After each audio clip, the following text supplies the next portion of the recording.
কিরে, কার সাথে কথা বলছিলি? হ্যাঁ, আর ঢং করিস না তো, আমি সব শুনতে পেয়েছি। নাটকটা বন্ধ করে ফটোটা দেখা না। শোন না, তুই একটা কাজ কর, তুই ফোন নাম্বারটা বরং আমার ফোনে সেভ করে দে। কবে দেখা করাবি রে?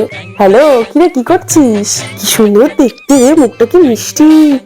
এত সুন্দর তোকে পছন্দ করলো কি করে রে? শোন, তোর নামটা কি রে? শোন না, সানডেতে ভাবছিলাম ওপর শপিং করতে বেরোবো, তুই ফ্রি আছিস? কবে দেখা করাবি রে? এবার আমি সবাইকে দেখিয়ে দেবো পিসি বড় দিমাগ ছিল না, ওনার বৌমাই বিশ্ব সুন্দরী। হ্যাঁ, আমার ভাইও কোনো অংশে কম না, একটা ভালো বৌমা জুটিয়েছে, একদম রূপসী। তোর জামাই বাবু বলছে সামনের সপ্তাহে আমাদের মুভি দেখতে নিয়ে যাবে, 4 জন মিলে যাবো, মজা হবে, ফাঁকা থাকিস কিন্তু। আচ্ছা, কবে দেখা করাবি রে ওর সাথে? ধর, এবার ফোনে দেখে হয় নাকি? ওকে একদিন বাড়িতে নিয়ে আয় না, খুব মজা হবে তাহলে। সামনাসামনি দেখতেও পারবো আর সবার সাথে আলাপও হয়ে যাবে। কবে দেখা করাবি রে? আমাদের তো খাওয়া হয়ে গেছে, তোর খাওয়া দাওয়া লেগেছে কি? আরে মাকে নিয়ে তুই কোনো টেনশন করিস না, আমি তোকে বলছি তো। বরং এখন আসলে মার সাথে ওর একটা ভালো বন্ডিং হয়ে যাবে, ওটা আরো বেশি ভালো হবে। আমি তাকে চিন্তা কিসের বলতো?